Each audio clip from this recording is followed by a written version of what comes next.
Geek time, guys. I'm Emma. I'm Adriana. Yep. You got it right! Right. Nice job! Okay, so today, as you probably guessed by the title of the video, we are defending the movie Thor: Dark World. We know that a lot of people really don't like it, and it's kind of at the bottom of their list of all the MCU movies. So we have kind of put together our reasons and our argument for why we think it's not as bad as everybody makes it seem. Yeah. Quick disclaimer. See, I love my English already. It's amazing. Anyways, so again, we know in advance that people are going to disagree with us, and we are completely okay with that. We respect all of your opinions. This is just our opinion. Exactly.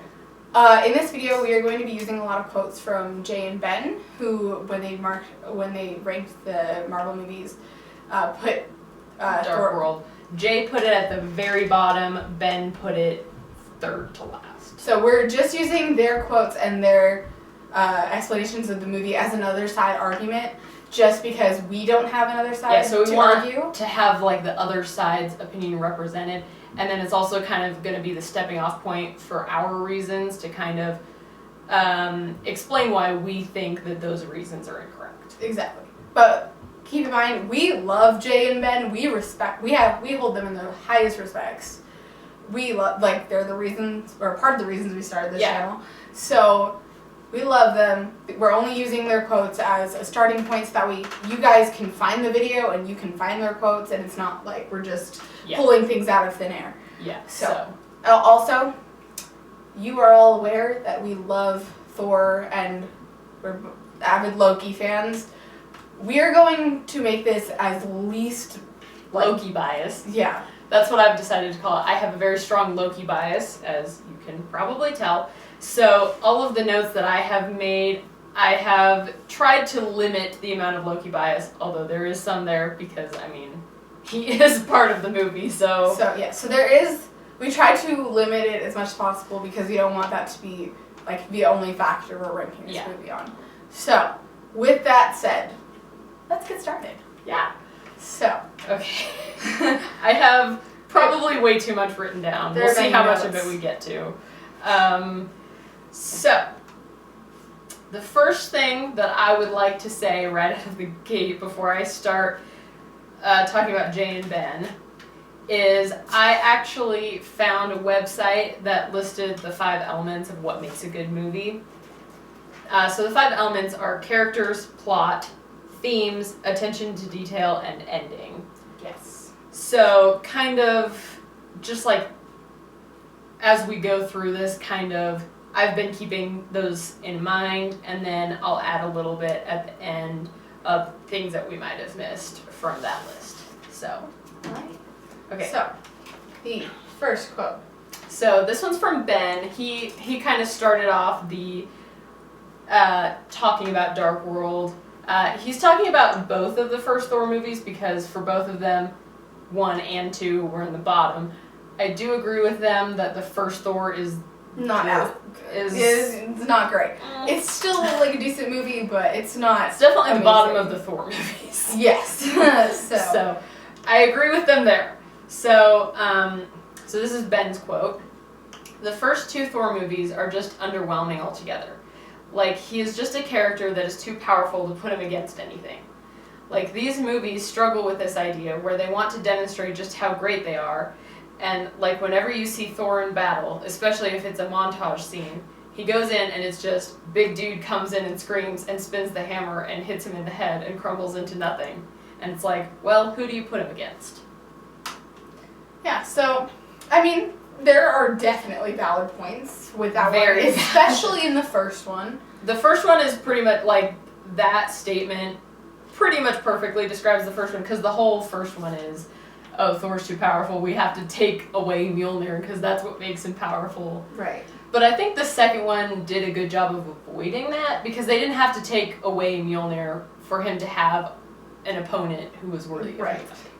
So, and in the second one, there's not necessarily, like, the opponent is now an outside force rather than Loki, which I think changes the dynamic of the movie. Yeah, it really because does. Now Thor isn't necessarily dealing with someone that's been in his life forever, but rather something that he doesn't really know a lot about. Yeah. And I think that's one of the things, it's like a big unknown, and so he doesn't, like, have kind of a feel for its weaknesses and stuff, yeah, and so it's more of a challenge. exactly. So, I don't know if you want to, like, go over anything. So, say anything else. But one of my biggest points about when Ben says Thor's too powerful to put him against anything. Well, in this movie, they're literally putting him up against an Infinity Stone, which is, like, I think it was in Guardians of the Galaxy, the Collector, he says, Infinity Stones can only be used by the most powerful creatures in the universe. And Malekith not only can use the Aether, but he actually created the Aether using the Reality Stone. So he not only can use it, but he transformed it from a stone into the Aether. right. And so that obviously proves there is something more powerful than Thor that he is then put up against.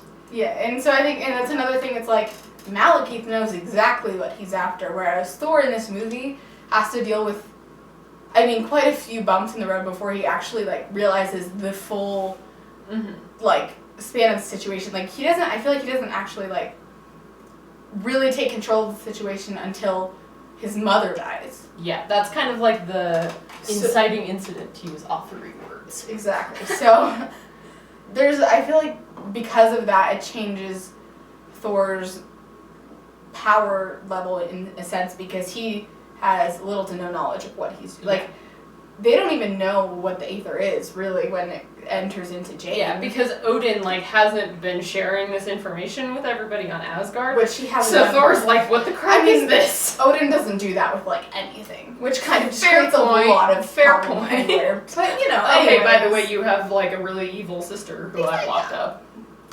You didn't need to know about that until she was, like, coming Exactly. to the Earth. It's fine. It's fine. You didn't need to know. And then another thing is, you know, we talked about Malekith being stronger than Thor, but Curse is stronger than Thor, which means not only is one character stronger than Thor, but two are. And one of them isn't even the main villain, he's just the villain's henchman. Yeah. And so we see, like, Curse and Thor fighting on Svartalfheim.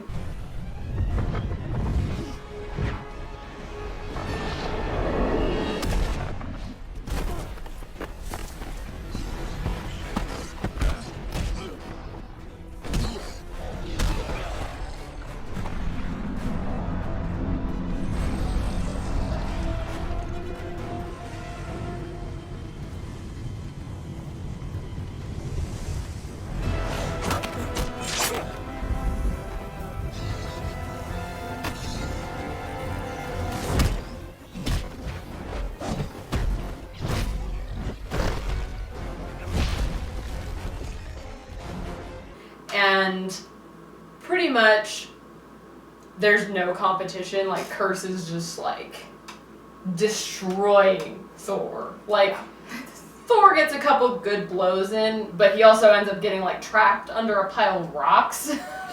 So, and eventually it's Loki who has to sacrifice himself to actually end up killing Curse. And so Thor doesn't even actually defeat Curse, because Curse is more powerful, and it took Loki's trickery to actually... That brings us to another quote that we're going to use, Yes. because... Let's see, let me find it. Okay, so Jay said this one.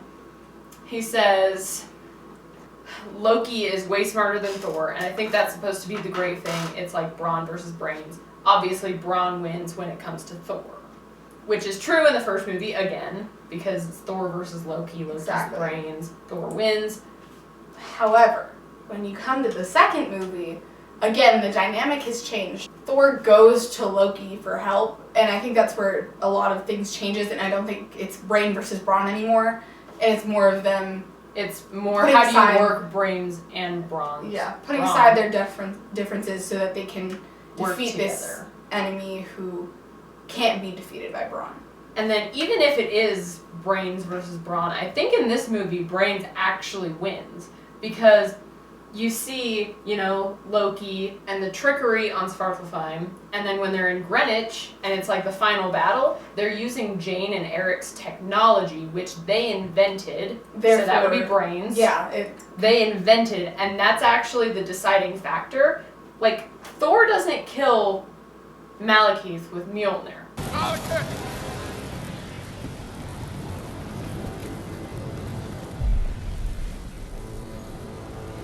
Darkness returns, Asgardian. Have you come to witness the end of your universe? I've come to accept your surrender.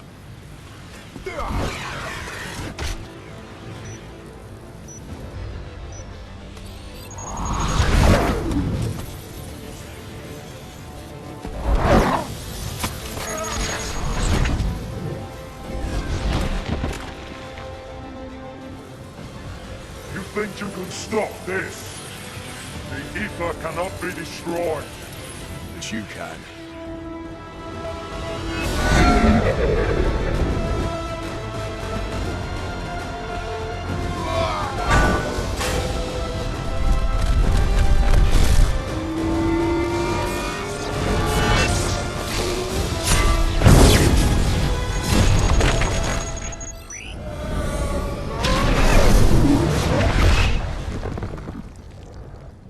He stabs Malekith with the technology, which I, first of all, find kind of hilarious. Like, it's not meant to be a weapon, but it works. You stab him with it. And they're using their technology to stop the Aether from spreading during Convergence.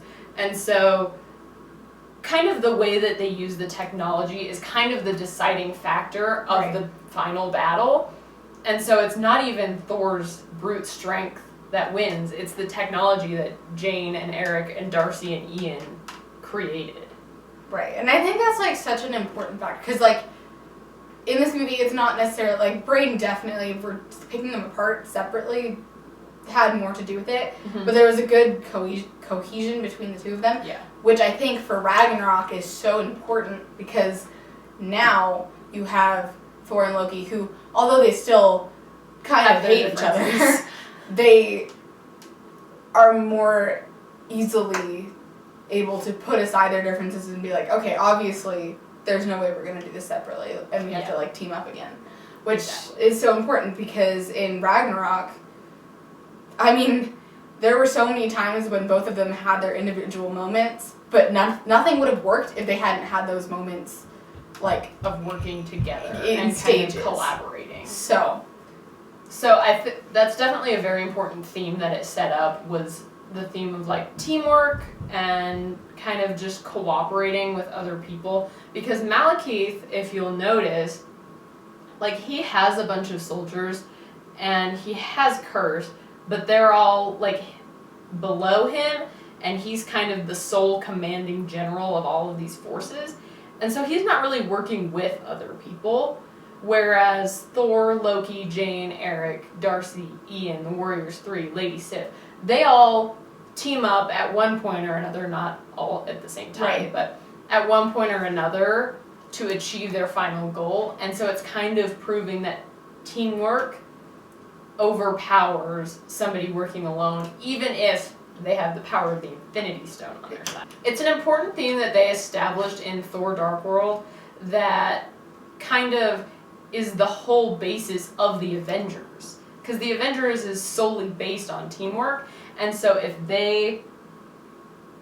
so I think it's very important that even though, Thor Dark World, Thor isn't teaming up with the other Avengers, he's kind of learning about teamwork so that then later in, say, Age of Ultron, they can work better together, because not only has Thor learned from the Avengers the value of teamwork, but then also from this movie that, hey, he can even work with Loki to, overcome an obstacle. And I think it's an important learning curve for Thor, and without it, I feel like Thor's character development would kind of fall flat. Right. Okay, so the next quote is also from Jay. So this is kind of his main I'll call it a thesis, his main thesis for why he doesn't like Thor. He says, Thor 2 is at the bottom of my list, and here's why. I was scrubbing through the movie, and I'm like, did I even see this? Tom Hiddleston basically steals the show when he's on screen, and all he's doing is sitting in the room. I remember the Aether. That's one of the Infinity Stones, and is in this one. That's the important thing. Red is Aether, that's in Dark World. So, I understand that for a lot of people it really isn't a memorable movie, and I can understand why that would then make it a bad movie to people. Like, Iron Man 2 has never been that memorable for me, and so obviously I would never put it at the top of my list if I don't remember it. Right. So, like, I completely understand that, and that is a completely valid point. But at the same time, it's not... It's memorable to some people, obviously. It's memorable to us. We watched it, 20 times before Ragnarok came out on DVD? Yeah. Okay. So, but I think what's important to note here is that, like, Tom Hiddleston does steal the show, but, like, that's almost, like, required for his character. Yeah, because he's supposed to be, like, the, whole, pay attention to me sort of character. Right? And so, like, he kind of... And, Tom Hiddleston's amazing. And I mean, without Tom Hiddleston, I know compared to the humor in Ragnarok, Dark World was not as funny, but you gotta admit there was some really funny, oh, look, you just decapitated your grandfather. There were just some funny moments. Like, they were just, pure and, funny. And just, Loki, making fun of Thor. Which it was a whole sibling thing, which I know so many people can relate to. I can relate to it. It's the whole thing with one of my brothers and me. It's just the constant banter, which I think was another reason I liked the movie so much, is because, they had constant banter and they were like, what are you doing? It's like, oh, I'm doing this, I'm making fun of you. I mean, even when they're on the ship and Loki's like, you've got to, press gently. And don't hit it, just press it gently. It's fun, to see their reactions when they're around each other, and then, you got Loki, changing into Captain America at one point. That was gold. Feel the righteousness surging. Yeah, he does steal the show, but not all the time. Yeah. It's not like he is the main character. You still have all of the other characters, but he brings... And he's only in, half the movie. Exactly, but he does bring, a good amount of, relief to, the seriousness of the movie, which is important, especially with this being, a real challenge for Thor. I think it's good that, Loki was there for a little bit of comedic relief. Mm-hmm. And he was also just, like we mentioned before, you kind of needed his trickery, too. So yeah. I don't think it's necessarily that he stole the show just to steal the show. There was definitely a reason for it. Even on that point, I know so many people, this one included, Bucky is their favorite character in the Captain America movies, and Bucky is the one that's the side character that steals the show. And people don't hold that against Captain America, so why should they hold that against Thor? That's that. I understand it's a little bit different, but how much? I don't know. I think this is just me in general. I usually like the sidekicks more, because even in Black Panther, I loved Shuri and Okoye. And I think Shuri especially was very kind of intentionally like that. Right, and I get that. But I think it's just kind of fun that there's kind of a theme in all the Marvel movies where it's not necessarily the side characters, or not side characters, but secondary characters are meant to steal the show. But there are just moments when you're oh my gosh, they're just such good characters. So I think it's a fun point. And then another part of... so when Jay said, did I even see this? So I understand Malekith, very flimsy villain, not very fleshed out. But I mean, Marvel's kind of known for that, right? Pretty much they have Loki, Killmonger, and Thanos. Those are the main. Those are the only villains that people remember. And so, yes, flimsy villain, not great for a movie. But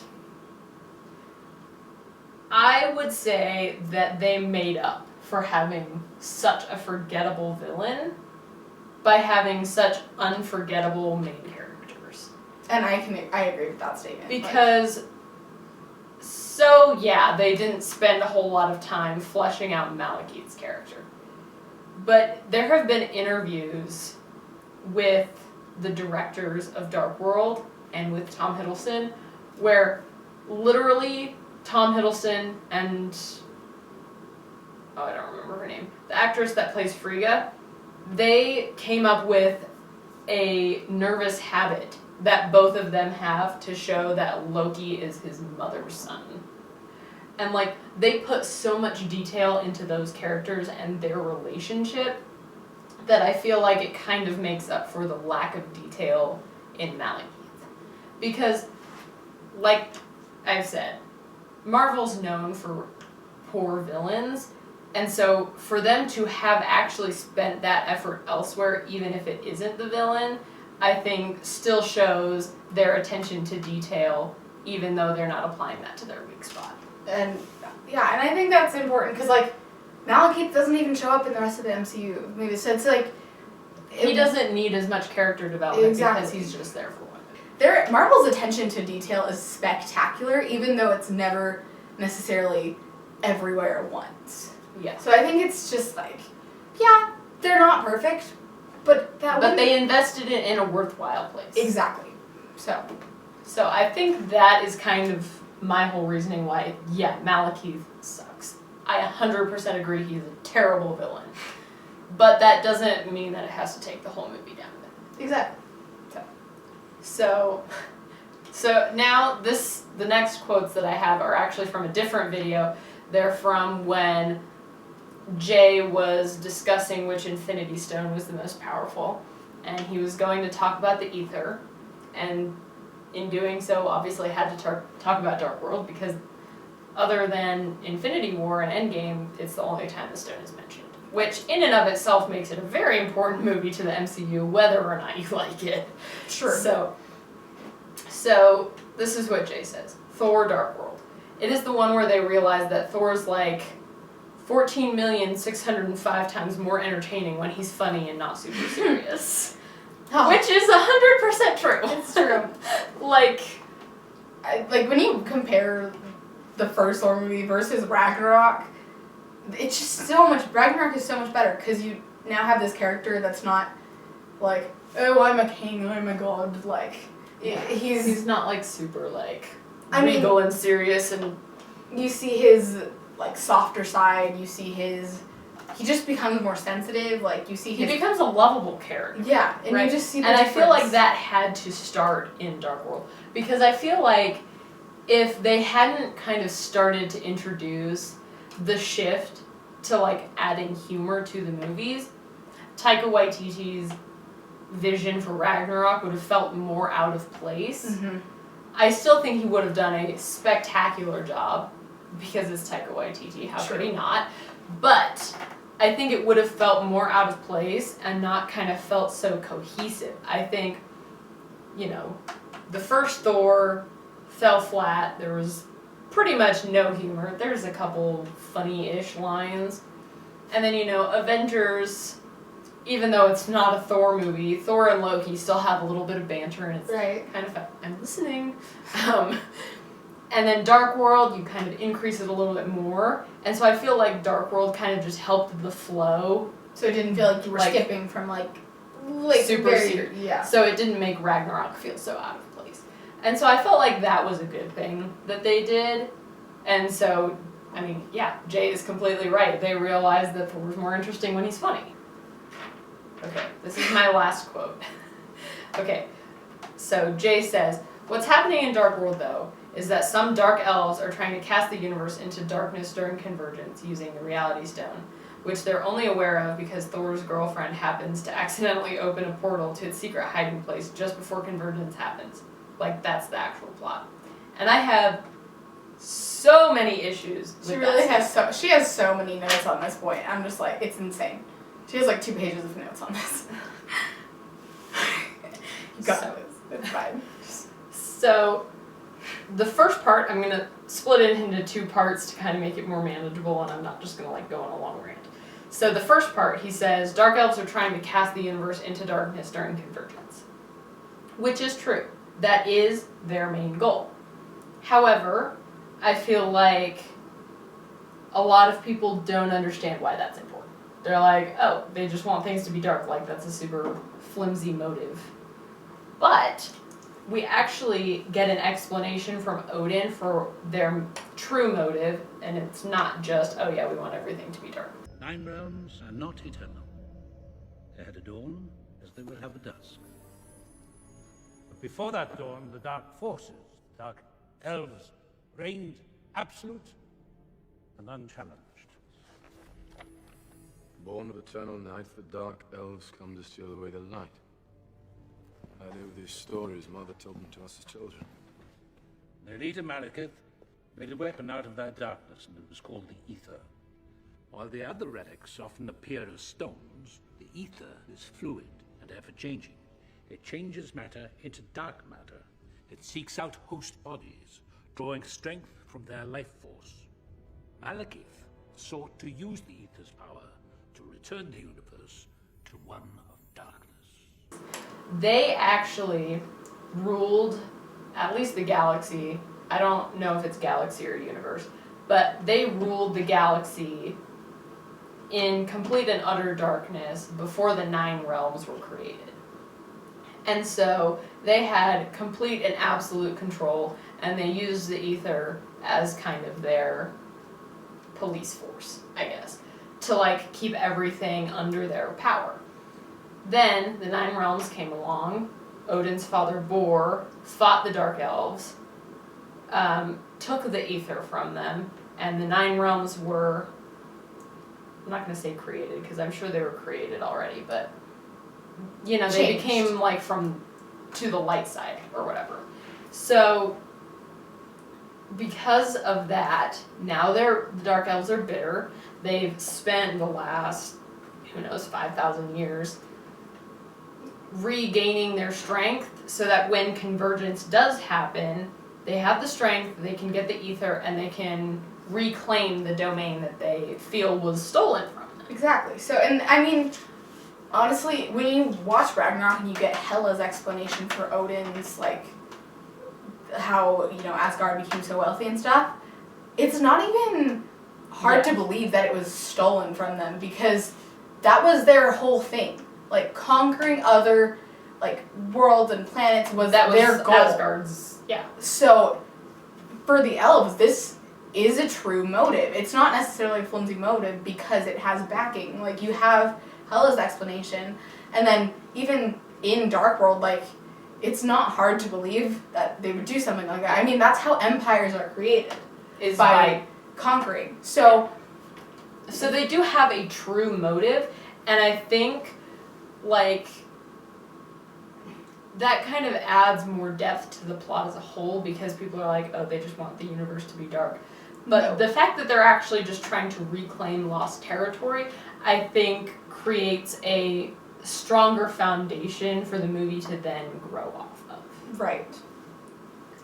So the second part is definitely the part that I have the most issue with. So he says, Thor's girlfriend happens to accidentally open a portal to the Aether's secret hiding place just before Convergence happens.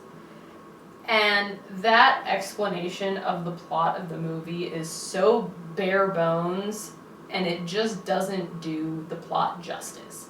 So, the fact that the portal was accidentally opened is 100% false. It was not at all by accident. No. You knew I was in trouble.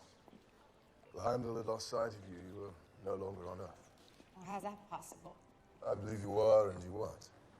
The 9 realms travel within Yggdrasil, orbiting Midgard much the way your planets orbit the sun. But every 5,000 years, the worlds align perfectly, and we call this the Convergence. During this time, the borders between worlds become blurred. It's possible you found one of these points. We are lucky that it remained open. Once the worlds pass out of alignment, then the connection is lost. Thor explains to Jane while they're on Asgard, and you remember the cute, this thing? So he explains that, every 5,000 years, convergence happens when the 9 realms line up. And when that happens, I don't remember the exact quote, but he says, like, the borders between the realms becomes blurred. And so that single statement is the explanation for why the portal was open. So yeah, it's not an accident. It's the world. It's the universe itself opening a portal. So it's not just mere coincidence that it's happening at the time of convergence. It's happening because of convergence. Exactly. So it's not even an accident that the portal is open, but it's also not an accident that it's Jane who finds it.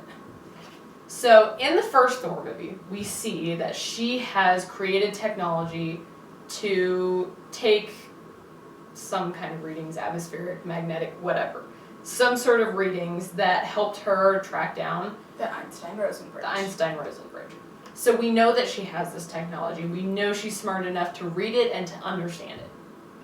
Okay? She gets these readings. Thor comes to Earth, right? She meets Thor. They fall in love. He leaves. In this movie, so we learn in Avengers that Thor has asked S.H.I.E.L.D. to recruit Jane and then relocate her out of New York to a place that is more safe for her. So they relocate her to London. Now she is a part of S.H.I.E.L.D. She has even more access to the technology she had in the first Thor movie. And she is being sent to go investigate anomalies like the one that happened when Thor came to Earth. And so, no wonder, there's floating stuff and portals happening in this abandoned building. She's gonna catch wind of that and go investigate. Exactly. Like, that's her job now. It's not even... And it's her character disposition. Exactly. Like, she's a curious character. Like, you wouldn't have really any Thor movies without Jane, I could argue it. Like, I feel like you could argue that because she wouldn't have even met Thor and then you wouldn't get him started. So I think it's important to know that the curiosity in Jane is so important, even though... It really is. Some people, don't like her character as much, which I'm not like her that much, but she's still a very important Exactly. So now she's been called to go look at this anomaly in this abandoned building. She brings the same technology that she had when she found Thor with her. She gets the same readings as when Thor came. She still has feelings for him, even though she's going on a date with other guys. She still has feelings for him and is hopeful that because they're the same readings, the Bifrost has opened a portal for Thor to come back to Earth. Exactly. So she's following these readings to where they're the strongest. And because, as we've already established, it is a portal that has opened to the Aether, it would probably have the same readings as the portal opened by the Bifrost. And so she thinks, oh, the Bifrost is open, Thor showed up, I'm going to go over there because I want to see Thor. Turns out it's a completely different portal, but she's still curious about it. Right, because, again, that's her whole character disposition. And she's a scientist. That's what science is. It's literally the element of the study of discovering new things. So she sees this really weird I don't even know what to call it. It's like a cave/tomb. Yeah, weird thing. It's she's okay, I'm gonna go explore. Which sounds like a reasonable thing to do if you are a scientist. Yeah. So she goes through the portal. And, the Aether possesses her and then spits her back out. And so, that could be the end of it. But there's a specific line from Odin that makes me think that even her, it's not even just her curiosity that made her want to go through the portal, because she knows Thor, she knows how dangerous the universe can be, so she would probably have some presence of mind to be like, oh, maybe I shouldn't go through here. Right. But Odin says that at the time of convergence, the Aether is looking for a host body, which means that is at least semi-sentient. We know Infinity Stones can do this because it was hinted at that the Tesseract is semi-sentient because it determined Red Skull to be unworthy and sent him to Vormir. Right. And Eric references the Tesseract as a she. So we know that Infinity Stones can be semi-sentient, and so it is highly likely that the Aether is then semi-sentient. Said that word too many times. And is therefore trying to lure people through the portal so that it can then have a host body. Because the Aether is, while it is the reality stone, it is still forged out of darkness by the Dark Elves. And so it would have like an evil purpose. If it's semi-sentient, and it was made by like a dark force, yeah. The chances of itself being like evil or having like malintentions is completely valid. Yeah, and so even if Jane had then had the presence of mind to say, no, this is a bad idea, the Aether is luring people to it so that it can have a host body.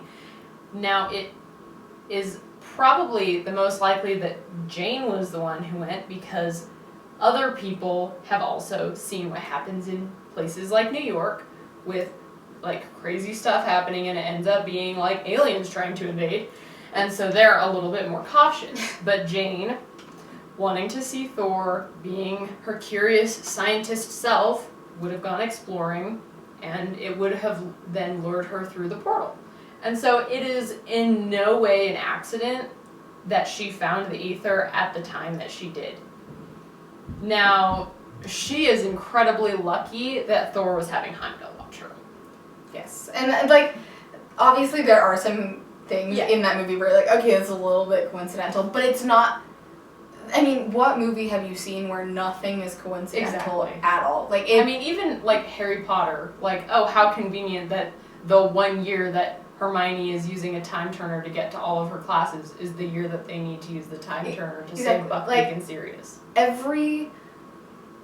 Any good story is going to have... It has to have a plot device. It's just a thing. It's, yeah, sure, it's annoying sometimes, but without it, you're not going to have a successful story. Because in this case, you know, Jane had the Aether, Dark Elves take her, you know, that's it. I mean, yeah, it's the coincidence Heimdall is watching, and then therefore Thor gets involved. But, you know, that's the only way to have a movie, so you just gotta deal with it. Yeah. So I think, like, overall, a lot of the hate from Thor comes from people not understanding the plot and thinking that the movie is just one big coincidence. I think a lot of the backlash that it gets is because people think it's just a coincidence, it has a really flimsy plot, and it's irrelevant to the MCU. Okay, so we've gone through all the quotes, just touching back on those elements of a good film. I feel like we covered characters pretty well, talking about Thor and Loki. Obviously, we talked about plot, like that was the entire last point. So the themes, I think, we touched on a couple of them briefly, especially teamwork. We covered teamwork pretty well. Another very prevalent theme is grief. So Frigga dies. Spoiler alert. She dies. And so we see Odin, Thor, and Loki respond to that in 3 very different ways. And I think that is a very powerful move because we can not only see the differences between the characters, but also it gives more opportunity for people to relate to the characters. Right. So Odin's reaction to his grief that his wife has died, he becomes bitter, he becomes careless, and he doesn't listen to other people. Thor goes to him and is like, hey, Malekith's gonna come back, all of our people are gonna die unless I go out there and stop him before he can come here. So, Thor presents a solution that seems like a fairly logical solution and is obviously working towards the well-being of Asgard. Odin, in his rage, doesn't care. He even says at one point that he doesn't care how many Asgardian lives are sacrificed, that they will defeat Malekith when he comes to Asgard. And you can see, like, that sets off alarms in Thor's head. He's like, no, we can't just sacrifice all of our people for vengeance. Right.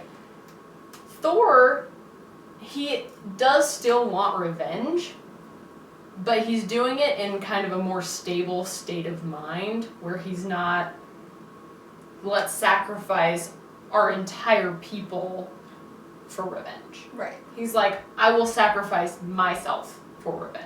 I will go fight Malekith. Which I think, just quickly, like, bringing that back to character, it's such an important realization for Thor, because then you realize, like, later, like, he is so worried about not being worthy, but, I mean, like, there's so many moments when he just gets that, like, moment, like, you are worthy, like, you are doing the right thing. So. Yeah. And then Loki turned all of the blame in on himself, because he's the one who told Curse, which stairs to take. So he blames himself for his fault, and so he's actually looking for redemption. He says, trust my rage, which makes you think, initially, he's on this mission for vengeance, like Thor is, but then you kind of take a step back for a minute, and you realize he's blaming himself, and so he is looking for redemption. And the way that the script was actually written, Loki was supposed to sacrifice himself. And so just that part proves he is on this mission for redemption because he believes it is his fault that Frigga is dead. And I mean, like, that's a whole thing with Loki, just in general, is like, he's really good at blaming himself, and then, like, I feel like throughout all the movies, like, redemption is such a big thing for him, because he always feels like he's messing up, which in some cases he is, but like, there's a difference between his reactions. Like, even in, like, Ragnarok, when he comes to save Asgard, yeah, it's more for himself, like, he's like, your savior has arrived and stuff, which seems pretty, like, selfish. But at the same time, but all he's looking for is acceptance from Asgard. So it's like, for him, it's always the sense of, like, he wants people to understand him, which, like, I think in this movie is pretty important, because it's the reason he even goes with Thor in the first place. Yeah. So, the attention to detail, we talked a lot about how they focus the attention to detail more on Thor and Loki as opposed to Malekith. So I feel like we covered that pretty well. And then the last point that I want to make is the ending. Yes, the ending is quite predictable. Thor defeats Malekith.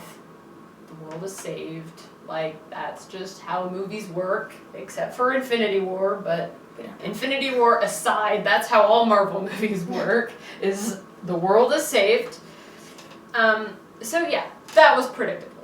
But they did a few things that kind of added a little bit of a twist, so although it was a predictable ending, it was an interesting sort of predictable. Right. So, the fact that Thor used Jane's technology to eventually defeat Malekith as opposed to Mjolnir, I feel like was a nice touch. Like we said before, Brain and Bronze working together. And then, Loki's not dead, he's impersonating Odin and gives Thor the best parenting advice ever. Like, the best parenting advice Thor ever got, and it was actually Loki. True. And then also Thor giving up the crown to be a warrior for Asgard as opposed to the king of Asgard. Because we see in the first one, that's all he wants. He wants to be king. And then at the end of this movie, as part of his character arc, he gives it up. He gives it up. And then yes, in Ragnarok, he kind of has to be the king of Asgard because the actual king just died, and nobody's going to trust Loki to be the king of Asgard, right. Unfortunately. So he is kind of forced into that role. But and then you see at, like, the end of Endgame, he, like, gives it to Valkyrie. He gives it to Valkyrie. Like, and so that is such an important key part of his character that is only introduced in Dark World.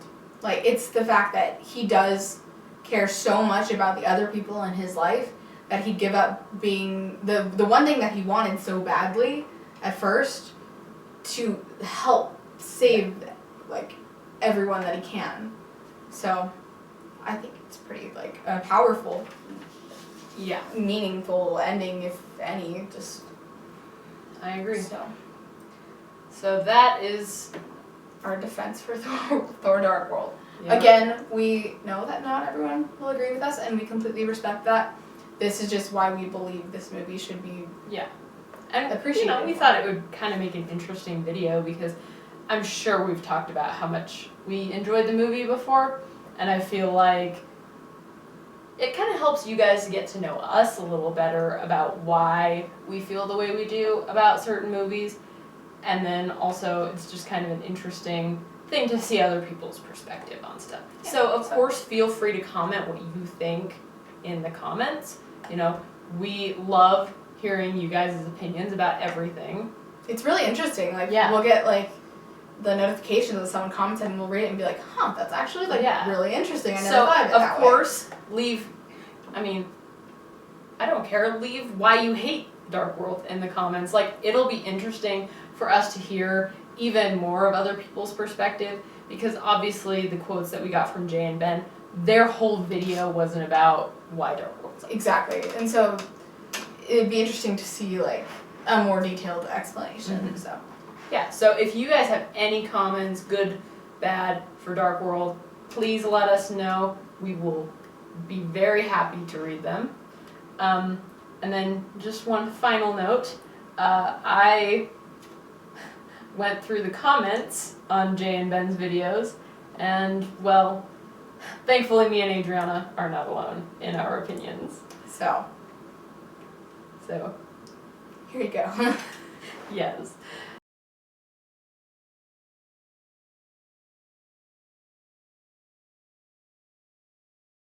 So, that is all. I had a lot of fun making this video. I know I it's did super too. long, so if you're still here, Thank you. And congratulations, you have won You something. beat everyone else. That left. You beat everyone else. Congratulations. All right. All right. Hope you enjoyed. Yeah. Geek out, guys.